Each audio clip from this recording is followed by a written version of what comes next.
मिहिर जब आज ऑफिस पहुंचा तो एक अजीब टॉपिक पर डिस्कशन हो रही थी कि भूत प्रेत होते हैं या नहीं। तभी मिहिर के दो दोस्तों ने मिहिर से पूछा कि क्या सच में आज भी ये शक्तियाँ होती है? क्या तू इन सब में मानता है? मिहिर का मन तो था कि वो कहे कि यार मुझे इन सब चीज़ों से बहुत डर लगता है, पर फिर ऑफिस में सब क्या सोचेंगे ये सोचकर उसने कहा, क्या तुम भी आज के ज़माने के होकर इन सब बातों में यकीन करते हो?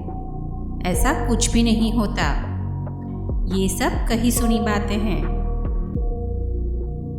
तभी उसके एक दोस्त ने कहा कि ये कही सुनी बातें नहीं है, हमारी ऊपर का जो फ्लोर है वहाँ यहाँ के वॉचमैन ने कई बार एक औरत को रात के समय बैठा हुआ देखा है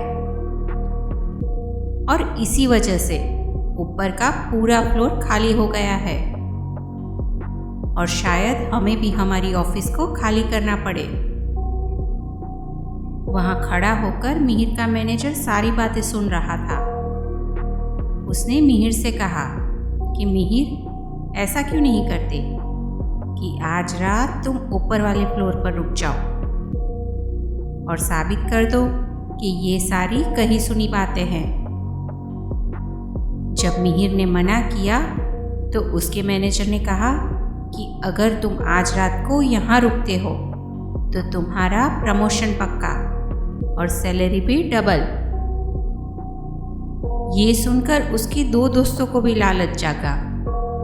उन्होंने भी कहा कि सर, अगर हम भी यहाँ रुके तो हमारा भी प्रमोशन हो जाएगा। मैनेजर ने कहा कि हाँ, जितने भी लोग यहाँ रात को रुकेंगे उनका प्रमोशन पक्का और सैलरी डबल हो जाएगी। अब तीनों रात को वहाँ रुकने के लिए तैयार हो जाते हैं। ऑफिस के खत्म होने के बाद तीनों कुछ खाने के लिए ले आते हैं और ऊपर वाले फ्लोर पर चले जाते हैं। अब आ तो गए, पर मिहिर को तो बहुत डर लग रहा था, पर प्रमोशन और सैलरी की लालच ने उसे रोक रखा था। तीनों ने खाना खाया और बातें कर रहे थे। बातें करते करते रात के करीब 3 बज गए। अब तीनों को नींद आ रही थी। अब तक ऐसा कुछ नहीं हुआ था जो डरावना हो। तभी तीनों को ऐसा लगा कि उनके पास से कोई गुजरा, पर कोई भी नहीं दिखा। तभी मिहिर की नज़र दरवाजे पर गई तो वहाँ मिहिर को एक परछाई दिखी। उसे लगा शायद वॉचमैन होगा। उसने डरते हुए आवाज़ भी लगाई, पर अचानक वो परछाई गायब हो गई और ये सब मिहिर के पीछे खड़े हुए उनके दोस्तों ने भी देखा। अब तीनों इतना डर गए थे कि सीधा नीचे की तरफ दौड़ लगाई, पर मिहिर को ऐसा लगा कि ठंडी हवा जैसा कुछ उसके आर पार चला गया। तीनों भागते हुए नीचे पहुंचे और सीधा वॉचमैन के पास आकर ही रुके। पर अब मिहिर की आंखों में जो पहले डर था वो नहीं था। अचानक से मिहिर वापस उसी फ्लोर पर जाने लगा और उसी दरवाजे के पास जाकर बैठ गया। उसके दोस्तों ने, वॉचमैन ने, सब ने बहुत कोशिश की वहाँ से उसे उठाने की, पर वो ज़रा भी नहीं हिला। इन सब में सुबह के 8 बज गए थे और ऑफिस में चहल पहल चालू हो गई थी, पर अभी भी मिहिर तो ऊपर के फ्लोर पर ही बैठा हुआ था। तभी वहाँ उसका मैनेजर आ जाता है और वो मिहिर को देखते ही समझ गया कि अभी जो यहाँ बैठा हुआ है वो मिहिर नहीं है। वो बिल्कुल किसी औरत की तरह बिहेव कर रहा था। और तभी वहाँ अचानक कहीं से मंदिर की घंटियों की आवाज़ आती है और देखा तो मिहिर वहीं नीचे बेहोश हो गया। उसके होश में आते ही उसके मैनेजर ने उसे अपने घर को जाने के लिए कहा और उसके लिए एक टैक्सी भी बुलवा दी।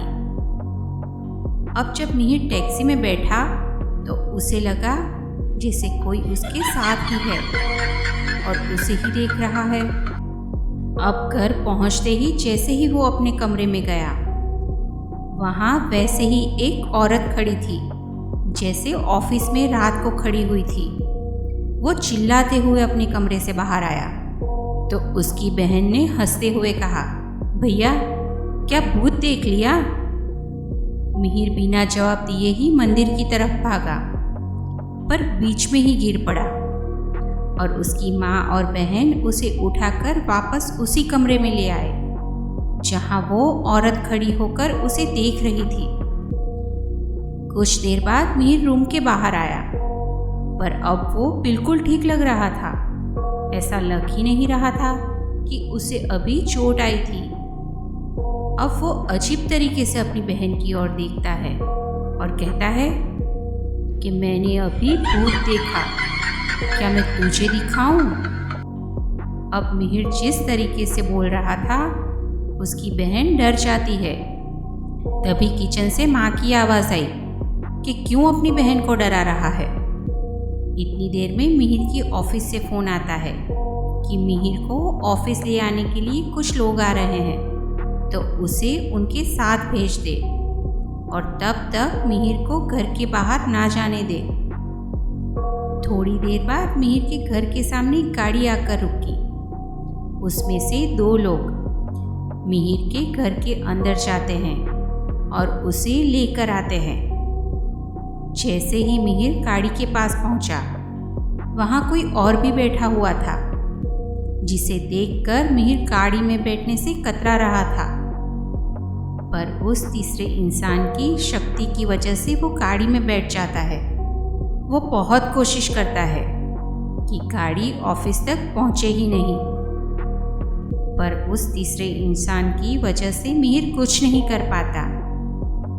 गाड़ी जब ऑफिस के सामने रुकी तो मिहिर गाड़ी से उतरने को ही तैयार नहीं होता। पर जैसे ही वो तीसरा इंसान जो हनुमान जी के मंदिर का पंडित था, उसने उसका हाथ पकड़ा तो मिहिर ना चाहते हुए भी गाड़ी से नीचे उतरा। उसे उसी फ्लोर पर ले जाया गया जहां उसने पहली बार उस औरत को देखा था। पंडित जी ने कुछ विधि की, उस औरत से पूछा कि वो क्या चाहती है और मिहिर को क्यों परेशान कर रही है। पहले तो उसने कुछ भी बताने से मना कर दिया, पर फिर उसने बताया कि वो मिहिर के साथ ही रहना चाहती है। उसे मिहिर में उसका भाई दिखता है। उसने ये भी बताया कि वो मिहिर को कोई नुकसान नहीं पहुंचाएगी, पर पंडित जी ने उसे कुछ मंत्रों से बांध दिया और कहा कि तुम उसके साथ नहीं रह सकती। मिहिर के गले में भी एक धागा बांध दिया। उसके बाद मिहिर बिल्कुल ठीक हो गया, पर आज भी मिहिर को उस औरत के अपने आसपास होने का एहसास हमेशा होता है। वो ना ही उसे डराती है और ना ही उसे कुछ नुकसान पहुंचाती है, बल्कि जब भी उसे उस औरत की परछाई दिखती है तो मिहिर के साथ कुछ अच्छा होता है। अब तो मिहिर ने भी उससे डरना बंद कर दिया है। और एक अजीब बात, उस दिन के बाद हर रक्षाबंधन को उसके घर के बाहर उसे एक बॉक्स मिलता जिसमें राखी होती थी, और मिहिर भी ख्याल रखता कि हर रक्षाबंधन को वो उस राखी को अपने हाथ पर ज़रूर बांधे। दोस्तों, कहानी आपको पसंद आई हो तो वीडियो को लाइक करना और चैनल को सब्सक्राइब करना बिल्कुल भी ना भूलें।